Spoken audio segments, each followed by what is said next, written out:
Les derniers avertissements de Jésus. 3 endroits où vous ne devriez pas être quand la tribulation commence. Et si je vous disais que Jésus-Christ a donné des avertissements géographiques spécifiques sur les endroits où ne pas être pendant la période la plus terrifiante de l'histoire humaine? Pas des prophéties vagues, mais des ordres clairs. Jésus a nommé 3 endroits exacts qui deviendront des pièges mortels pendant la tribulation. Et si vous y êtes, vous n'aurez pas de seconde chance. Imaginez cela. Un ami dans les renseignements militaires vous appelle et dit « Demain à 15h, ce quartier sera bombardé. Pars maintenant !» Vous n'argumenteriez pas. Vous ne feriez pas vos bagages. Vous fuirez. C'est l'urgence avec laquelle Jésus a parlé, parce qu'il avertissait d'un événement sur le point d'ébranler le monde entier. Et voici la tragédie. 99% des chrétiens ne réalisent même pas l'époque dans laquelle nous sommes. Mais les signes sont partout. Pour la première fois dans l'histoire, nous avons les armes pour détruire des nations en minutes. La technologie pour contrôler des milliards de personnes et des systèmes fragiles qui pourraient s'effondrer en une seule heure. Ces paroles ne sont plus seulement des prophéties, elles sont un compte à rebours. L'horloge tourne. Entrons donc dans la première zone de danger. Endroit 1. Judée, l'épicentre de la tribulation. Quand Jésus a parlé des derniers jours, il n'a pas donné d'avertissement vague. Il a donné un ordre d'évacuation géographique précis. Matthieu 24, 15, 16. Quand donc vous verrez l'abomination de la désolation, dont a parlé le prophète Daniel, établie dans le lieu saint, que celui qui lit fasse attention, alors que ceux qui seront en Judée fuient dans les montagnes. Pas un langage symbolique, pas une métaphore spirituelle, un commandement direct. Si vous êtes en Judée quand cet événement se produit, fuyez immédiatement vers les montagnes. Ne tardez pas, ne retardez pas, ne regardez même pas en arrière. Jésus a souligné l'urgence dans les versets suivants. Que celui qui sera sur le toit ne descende pas pour prendre ce qui est dans sa maison, et que celui qui sera dans les champs ne retourne pas en arrière pour prendre son manteau. Imaginez un avertissement si grave qu'on vous dit de ne même pas prendre vos documents, vos économies ou votre manteau. C'est le peu de temps qu'il y aura. Luc 21, 20, 21 le rend encore plus direct. Quand vous verrez Jérusalem investie par des armées, sachez alors que sa désolation est proche. Alors que ceux qui seront en Judée fuient dans les montagnes. Ce n'est pas un conseil général comme « soyez prudents » ou « évitez le péché ». C'est le langage d'ordre d'évacuation militaire. Quand l'abomination de la désolation est établie dans le temple, quand les armées entourent Jérusalem, ceux qui vivent en Judée n'ont qu'une option. Fuir vers le désert. Mais pourquoi la Judée? Pourquoi pas Rome? Pourquoi pas Babylone? Pourquoi tous les chemins de la prophétie mènent-ils à Jérusalem? Parce qu'elle devient l'épicentre des événements des derniers temps. Selon Daniel et l'Apocalypse, l'Antéchrist fera de Jérusalem son centre de commandement. Au milieu de la tribulation de 7 ans, il profanera le lieu saint en y installant son image. Apocalypse 13 dit que cette image parlera et exigera l'adoration. Ceux qui refusent seront tués. Cet acte, l'abomination de la désolation, déclenchera la persécution la plus brutale de l'histoire humaine. Jésus l'a comparé à un incendie dans un bâtiment. Vous ne vous arrêtez pas pour faire vos bagages. Vous ne discutez pas si l'alarme est réelle. Vous fuyez. Luc 21, 23, 24 décrit ce qui vient. Il y aura une grande détresse dans le pays et de la colère contre ce peuple. Ils tomberont au fil de l'épée et seront emmenés captifs parmi toutes les nations. Jérusalem sera foulée aux pieds par les nations. Ce n'est pas un conflit localisé, c'est mondial. Jérusalem devient l'allumette et le monde entier est le feu. L'Apocalypse décrit des tremblements de terre si violents que les villes s'effondrent et des grêlons de la taille de rochers tombant du ciel. Des armées encerclant Jérusalem. Vous commencez à comprendre pourquoi la Judée devient un piège mortel. Mais même à l'ombre de l'Antéchrist, Dieu murmure l'espoir. Jésus n'a pas simplement dit « sortez ». Il a indiqué le plan de protection de Dieu. Apocalypse 12, 6 dit « La femme s'enfuit au désert où elle avait un lieu préparé par Dieu, afin qu'elle y soit nourrie pendant 1260 jours. C'est 3 ans et demi. La seconde moitié de la tribulation. Pensez-y. Longtemps avant que ces événements ne se produisent, Dieu a déjà préparé des lieux sûrs dans le désert. Pas des bunkers faits par l'homme. Pas des abris souterrains remplis de provisions. Des lieux préparés par Dieu lui-même. Tout comme il a nourri Israël avec la manne dans le désert, tout comme il a fait jaillir l'eau du rocher, il pourvoira à nouveau pour son peuple. Le désert ne sera pas le désespoir. Ce sera la provision. Mais la clé est l'obéissance. L'avertissement de Jésus dans Matthieu 24 utilise un seul mot qui porte le poids de la vie ou de la mort. Alors que ceux qui sont en Judée fuient, pas quand c'est pratique, pas après avoir rassemblé des provisions. Alors, à ce moment exact, quand l'abomination est révélée, vous bougez. Tout retard sera fatal. Et c'est pourquoi Jésus a ajouté « Priez pour que votre fuite n'arrive pas en hiver ou un jour de sabbat, parce qu'en hiver, le terrain serait dangereux. Et un jour de sabbat, les restrictions traditionnelles pourraient retarder l'évasion. » Son point est simple, les conditions ne seront pas idéales. Quand cela arrivera, fuyez quand même. Pour comprendre à quel point c'est sérieux, Jésus l'a comparé au jour de l'eau. Dans Luc 17, 28, 32, il a dit « Il en sera de même le jour où le Fils de l'homme paraîtra. » Souvenez-vous de la femme de Lot. Pourquoi mentionner la femme de Lot? Parce qu'elle a hésité. Elle a regardé en arrière vers ce qu'elle laissait et elle a péri. Le même danger s'applique en Judée. L'hésitation coûtera des vies, mais la miséricorde de Dieu est tout aussi claire. Il ne donnerait pas des avertissements si précis s'il n'y avait pas de voie d'évasion. L'urgence est égalée par sa promesse. Pour ceux qui obéissent, le désert ne sera pas un lieu de désespoir, mais de provision. Voici donc le premier et le plus solennel avertissement de Jésus-Christ. Si vous êtes en Judée quand l'abomination de la désolation est révélée, ne débattez pas, ne tardez pas, ne vous retournez pas, car la Judée sera le ground zero, et le seul lieu sûr sera le désert préparé par Dieu lui-même. Endroit 2, Babylone. La grande Apocalypse 18.4 donne l'un des commandements les plus urgents des Écritures. Sortez du milieu d'elle, mon peuple, afin de ne pas participer à ses péchés et de ne pas avoir part à ses fléaux. Ce n'est pas un conseil décontracté. Ce n'est pas symbolique. Ce n'est pas simplement éviter le péché. C'est un ordre d'évacuation physique direct, un commandement du ciel même, lié au système que la Bible appelle Babylone la Grande. Et soyons clairs, ce n'est pas les ruines de l'ancienne Babylone en Irak. Cette ville est disparue depuis des siècles, son empire réduit en poussière. Jean ne pointait pas vers le passé, il regardait vers l'avenir, voyant quelque chose de bien plus grand. Il a vu un système global, un réseau de villes, le moteur même de la civilisation des derniers temps, le battement de cœur de l'orgueil et de la rébellion humaine. Et il l'a vu s'effondrer en un instant.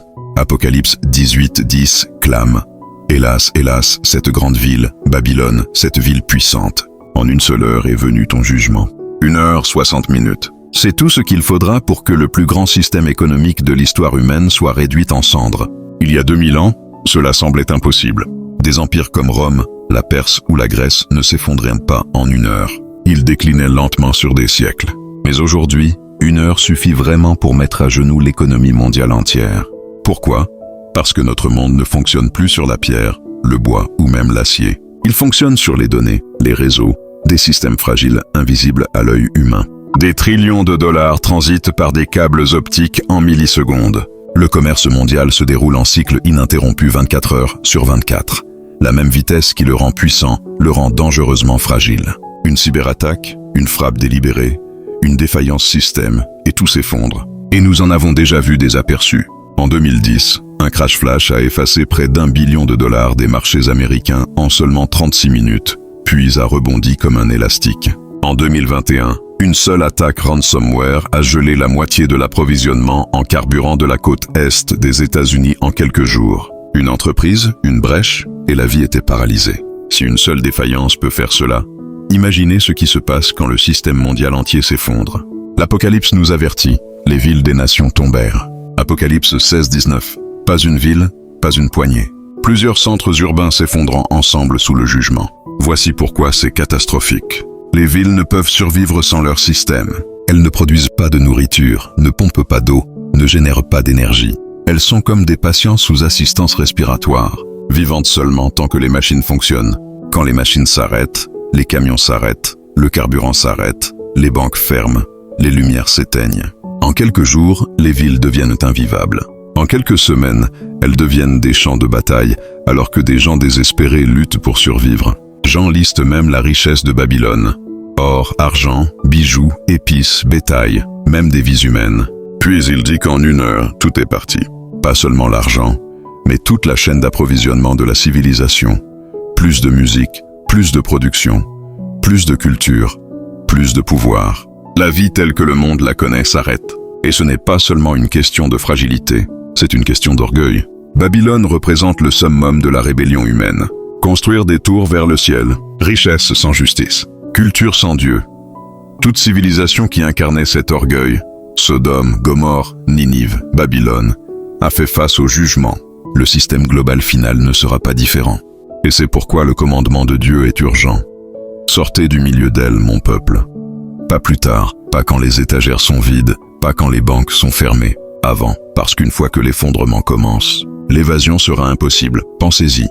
Les autoroutes bloquées, les aéroports fermés, les magasins vides, les distributeurs hors ligne, le chaos enfermant des millions sur place. Et pourtant, des millions hésiteront. Ils diront « Je ne peux pas quitter mon travail. Je ne peux pas quitter ma maison. Je ne peux pas quitter mes connexions. » Et ils seront piégés dans les ruines de l'effondrement de Babylone. Mais remarquez la miséricorde de Dieu. Il avertit à l'avance. Il ne dit pas seulement que Babylone tombera. Il dit « Sortez d'elle » pour que vous ne partagiez pas ses péchés ni ne subissiez ses fléaux. Ce n'est pas seulement un avertissement. C'est une invitation, un appel à la sécurité avant la tempête. La décision est cristalline. Allez-vous vous accrocher au système fragile de l'homme? Ou ferez-vous confiance au Dieu qui a déjà vu l'effondrement et préparé la voie d'évasion? Parce que Babylone est plus qu'un empire. Babylone est un état d'esprit. Vivre comme si nous n'avions pas besoin de Dieu. Construire sans lui, faire confiance à des systèmes qui ne peuvent durer. Et quand Babylone tombera, tout ce qui y est lié tombera avec elle. L'Apocalypse ne laisse aucun doute. Sa chute sera soudaine, violente et finale. Les villes des nations s'effondreront. La fumée de sa destruction montera. Et ceux à l'intérieur, ceux qui refusent de sortir, seront piégés dans les ruines. C'est pourquoi la voix parle encore aujourd'hui. Sortez du milieu d'elle, mon peuple. Endroit 3. Les bunkers souterrains. Fausse sécurité. Les bunkers souterrains. Fausse sécurité. Quand le désastre frappe, l'instinct humain crie un mot. Cachez-vous. Construisez un abri. Stockez des provisions. Allez sous terre. Les milliardaires le font déjà. Achetant des silos de missiles désaffectés. Construisant des bunkers de luxe en Nouvelle-Zélande. Préparant des forteresses sous la terre. Cela semble intelligent, logique, survivable. Mais la Bible révèle quelque chose de terrifiant sur cette stratégie. Apocalypse 6, 15, 17. Hélas, hélas, cette grande ville, Babylone, cette ville puissante, en une seule heure est venu ton jugement. Non, attendez, voici. Les rois de la terre, les grands, les riches, les chefs de milliers, les puissants, tout esclave et tout homme libre, se cachèrent dans les cavernes et dans les rochers des montagnes. Ils disaient aux montagnes et aux rochers, « Tombez sur nous et cachez-nous devant la face de celui qui est assis sur le trône et devant la colère de l'agneau. Car le grand jour de sa colère est venu, et qui peut subsister ?» Lisez cela à nouveau. Les rois, les généraux, les milliardaires, les personnes les plus puissantes sur terre, se cachant dans des cavernes et des bunkers, et ils ne célèbrent pas leur survie. Ils supplient les rochers de les écraser. Pourquoi? Parce que leurs bunkers ne pouvaient pas les sauver. Leurs murs ne signifiaient rien. Vous pouvez vous cacher des armées, vous pouvez vous cacher des désastres, mais vous ne pouvez pas vous cacher de la présence de Dieu. Psaume 139 le dit clairement. « Si je fais mon lit dans le séjour des morts, te voilà. » Voici le vrai problème. Ce n'est pas la localisation, c'est la source de sécurité. Les bunkers représentent le salut par soi-même. Ils murmurent « Si je prépare assez, je peux me sauver moi-même. » Mais Jésus a dit exactement le contraire dans Matthieu 24. Que celui qui sera sur le toit ne descende pas pour prendre ce qui est dans sa maison. Voyez-vous la différence? Les bunkers disent « Je stockerai assez pour me protéger ». Le désert dit « Dieu pourvoira ce dont j'ai besoin ». L'un dépend des ressources humaines, l'autre du pourvoyeur. Et même si quelqu'un construit le bunker parfait, combien de temps peut-il durer? La tribulation dure 7 ans. L'énergie échoue, les systèmes d'air s'effondrent, les communications meurent, cette forteresse devient une prison, et finalement un tombeau. Les psychologues étudiant les équipages de sous-marins et les équipes antarctiques ont documenté comment même des professionnels entraînés commencent à s'effondrer sous un isolement à long terme. Multipliez cela par des années de terreur au-dessus du sol. Un bunker devient une chambre de désespoir. Donc la question n'est pas où vous serez quand la tribulation viendra. La question est à qui vous ferez confiance quand elle viendra. Parce que voici ce que nous avons vu. Judée, Ground Zero. Babylone s'effondrant en une heure, les bunkers devenant des tombeaux. Chaque système terrestre échouera, chaque plan humain s'effondrera, et chaque mur s'effondrera. Mais il y a un refuge qui ne faillira jamais, un lieu de sécurité qui ne peut être ébranlé, un protecteur qui n'a jamais perdu une seule âme qui a couru vers lui. Son nom est Jésus-Christ. En dehors du Christ, il n'y a pas de sécurité, mais en lui, vous êtes en sécurité pour toujours. Romains 10:9 promet cela. Si tu confesses de ta bouche le Seigneur Jésus et si tu crois dans ton cœur que Dieu l'a ressuscité des morts, tu seras sauvé. Et Jésus lui-même a dit dans Luc 21:36, « Veillez donc et priez en tout temps, afin que vous ayez la force d'échapper à tout ce qui doit arriver et de paraître debout devant le Fils de l'homme. » Amis, la voie d'évasion est ouverte, mais vous devez la choisir. Vous devez courir vers Jésus. Maintenant, si vous n'avez jamais donné votre vie au Christ, ou si vous vous êtes éloigné de lui, je vous invite à prier cette simple prière avec moi. Seigneur Jésus, je crois que tu es le Fils de Dieu. Je crois que tu es mort pour mes péchés et que tu es ressuscité. Aujourd'hui, je te confesse comme mon Seigneur et Sauveur. Pardonne-moi, purifie-moi et fais-moi tien. Je choisis de te suivre à partir de ce jour. Garde-moi, guide-moi et prépare-moi pour ton retour. Au nom de Jésus, je prie. Amen. Si vous avez prié cette prière sincèrement, bienvenue dans la famille de Dieu. C'est la décision la plus importante que vous prendrez jamais. Et je veux que vous fassiez quelque chose d'audacieux. Écrivez ceci dans les commentaires maintenant. Je courais vers Jésus. C'est votre déclaration de foi. Laissez le monde et l'ennemi savoir où vous vous tenez. Et avant de partir, ne gardez pas ce message pour vous. Quelqu'un que vous aimez en a besoin. Partagez cette vidéo avec votre famille, vos amis, et quiconque vous est cher pour qu'ils puissent aussi être préparés et bénis. Et enfin, si vous voulez continuer à découvrir la prophétie biblique et percer les tromperies de notre époque, assurez-vous de vous abonner pour ne pas manquer les messages puissants qui arrivent.